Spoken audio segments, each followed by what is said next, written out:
Hello listeners, and welcome to the Montel Weekly Podcast, bringing you energy matters in an informal setting. My name is Richard Sverrisson, and I'm joined today by my colleagues Olav Vilnes, who is Chief Editor for the Nordic region, as well as Morten Hegna, Sales and Events Director here at Montel. A warm welcome to you both. Thank you. Thank you. We're in August. It's holiday time over most of Europe, but here in the Nordic region, the market is slowly waking up after the summer recess, which normally happens here in July. As always at this time of year, Nordic market participants are paying close attention to the hydrological balance and the weather forecasts for the coming weeks, months. Olav, how have these changed since earlier in the summer? Yes, I would maybe like to start by turning the clock back 12 months to August last year, when we had the perhaps driest and warmest summer in living memory for many people. And of course that created a large deficit in the hydrological balance. It was like 20 terawatt hour below normal, which is quite a lot. If you combine that with the carbon price impact that we had last year, the trebling of carbon prices, then that gave together a very sharp rise in prices. We got average monthly spot prices of around euro 50 in the summer, which is the first time since 2011 we saw such levels at a monthly average. Yeah, sure, absolutely. And what are they like at the moment? What are the forecasts saying? It's been a bit wetter, hasn't it, than last summer? It has, and you could say this hydrological balance, it stayed low well into 2019. Prices stood at about euro 40s until late May. Then we had a very rainy start to the summer. June was very wet, and we got prices crashing down to euro 27 in June, spot prices on average.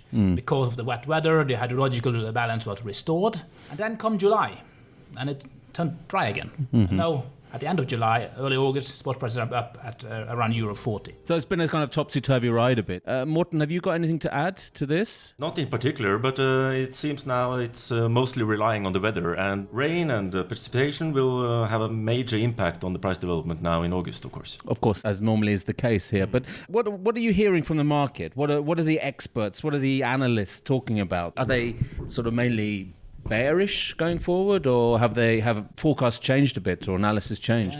When I returned from my summer holiday in late July, it was quite bullish in the market, and as I told you, it had been a dry July. The hydrological balance had worsened to around -10 from compared to normal. But since then, it has once again turned wet. And now they show it will be very wet for the next couple of weeks at least. And the balance is improving towards like -5 maybe in late August.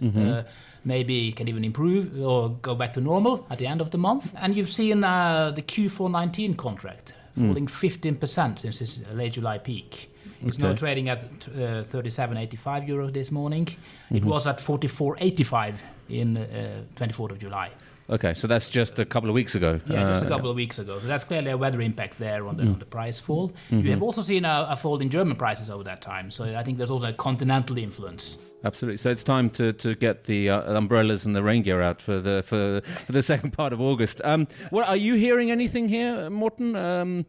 I know you've only just come back from your holidays yourself, but I haven't actually heard anything from the participants in details, but I think most. As there have been quite significant price movements during this summer as well, and now prices are going downwards again, people also might look at the technical indicators. Okay. And if we are coming down now to degree that we had earlier on, a movement rising now, coming down from the top and towards around the 40 level on the Q1 contract, then you might see a reaction again. Okay, that it's some support there. Yeah, sure. I mean, Q1 has come off quite a bit as well, hasn't it? Since the same kind of late July peak that Olav was talking about here, Morten. So it's come off from around what?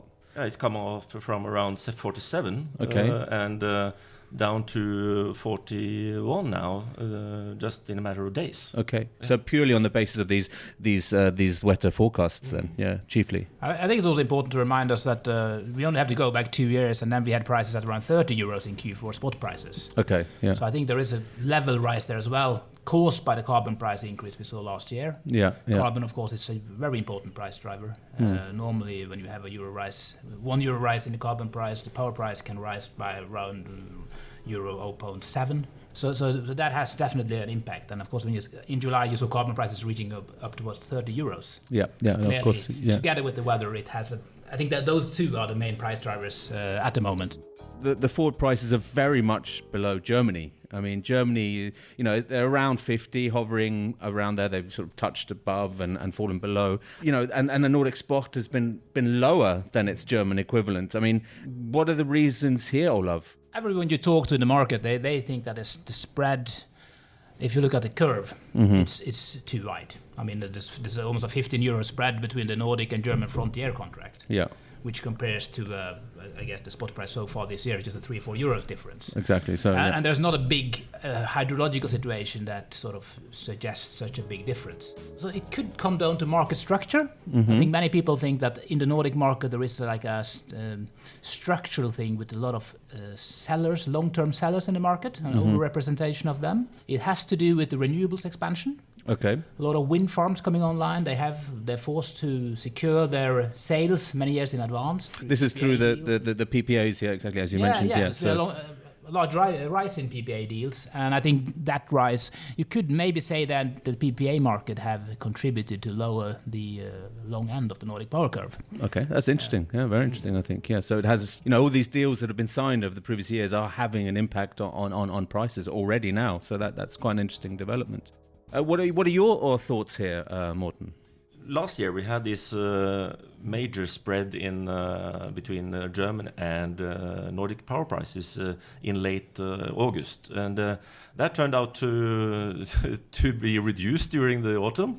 Yeah, and it had severe consequences for one chap in particular, maybe. Yes, and quite many nice consequences for other players who managed to stay in that position. Yeah. And it could be that we will see this again if there will be no drama in the continental markets like we had last fall. Yeah. And this fall, if prices are moving quite normal, then we can see Nordic power prices coming higher and reaching a lower spread between German and Nordic power prices. And then could be absolutely that people are taking the same position as some did last year. Okay, yeah. So it's more likely that Nordic prices will rise rather than German falling, you think? I think it's $1 million question. I mean, that's what will you earn money on if you know the answer. Yeah, of course. And we're just journalists and market observers, really. So yeah, we're not putting any money on this. But for those out there that are, the market is probably closer to the short-term marginal cost of fuels. I mean, the gas and coal. So it depends also on what you believe about the coal and gas markets going forward. I mean, if there is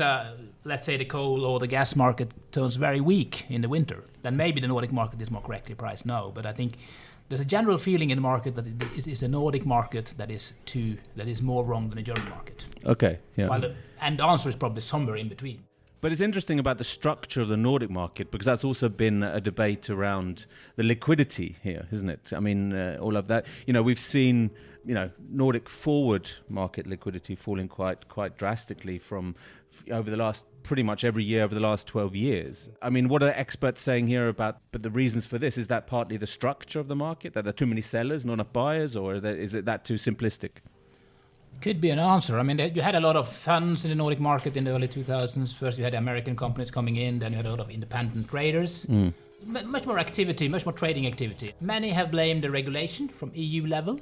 That is the main reason, they say, for lower liquidity, that it is more difficult now to trade, particularly if you're a small company. A lot of compliance, a lot of reporting to do, makes it more expensive. The price structure can have an impact, but as we've already seen, there is a lot of price volatility. So I think that argument is probably a bit weak, because if you look at the history, I mean, there is quite huge swings from even between months and weeks and years. There is probably a structural thing, and then you also have some people talking about the fundamental system. I mean, how the market is structured around the system price and the area prices, and then that is a problem for the liquidity as well when it comes to financial power trading.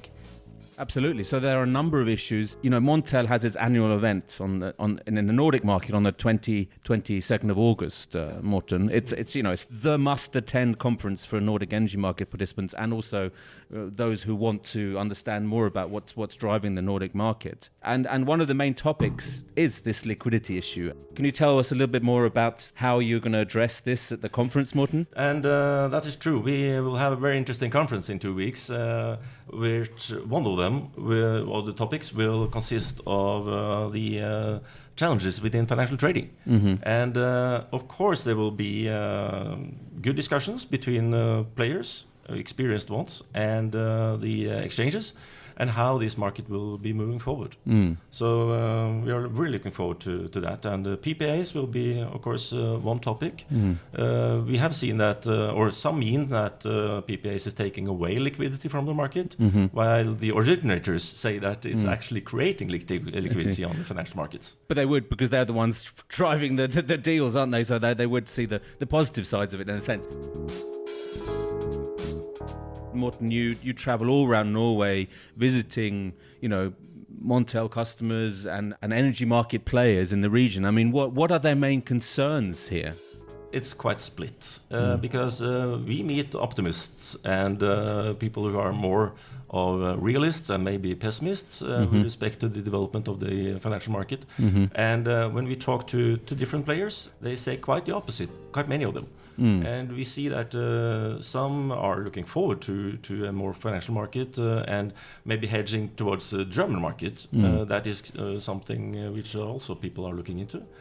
I also see that the number of participants at Nasdaq has not actually been reduced during the last year after the default as well.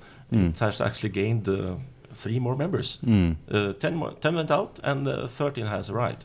So that's quite interesting. So a net increase, absolutely. And what kinds of players are they, Johnny? They are people from Denmark coming into the market. We have some hedge funds coming along as well. And there are amongst them, of course, an optimism in order to do more trading on the Nordic market. Because, Olav, I mean, liquidity may be falling, but it's still quite strong. I mean, it's not as if it's sort of gone off a cliff. It's still, it's a very vibrant and active market still, even though we may be focusing a little bit too much on the drops in liquidity. Yes, so it's typical. It's been a bit, I mean, you had a very high liquidity.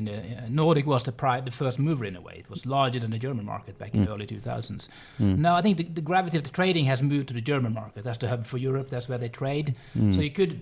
Some people say that Nordic region would just be an appendix to Germany. Like, for example, France, they say it like the Eastern Europe markets.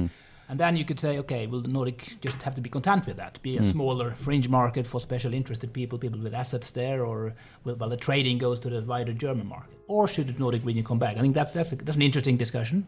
We also had a proposal from Fortum, which was quite interesting, at a similar debate in June back in Helsinki, where they said that they should end the reference price. Now we have this common Nordic system price. He said use the Sweden area price instead, the Stockholm area price. That would give a better hedge for most people in the market. What's the reason for that? I mean, why is that a better reference price? I think it was better for Swedish and Finnish players. Okay, the Norwegian reactions were quite negative to that. So that's a typical. So it's an internal Nordic kind of debate or discussion really. And whether it would do anything for liquidity is hard to say. I mean, it's probably other factors that are even more important. But at least it's interesting. I mean, those physical things as well. I mean, how do you organize the market physically to also improve its financial trading conditions? It's also an interesting question, I guess, that will be touched upon on the Nordic Energy Days as well. Which brings me to my next question, Morten. What are liquidity is one of the topics, but what are the other issues we'll be discussing there? We will cover quite many interesting topics the whole day, and we will look at the EU Clean Energy Package, how it could affect the future production mix and market design in the Nordics. Very interesting session before lunch. We will look at the renewable energy expansion and how that affect the challenges for the TSOs. Okay. Because all this wind power and solar will affect the structure of the grid. Absolutely. And that is important for all the players to know more about. That's something that, perhaps the companies that have been involved with this expansion in the continent. I know there's a Danish TSO speaking, so they would maybe, have a lot of experience with this kind of, expansion of renewables flowing into the grid.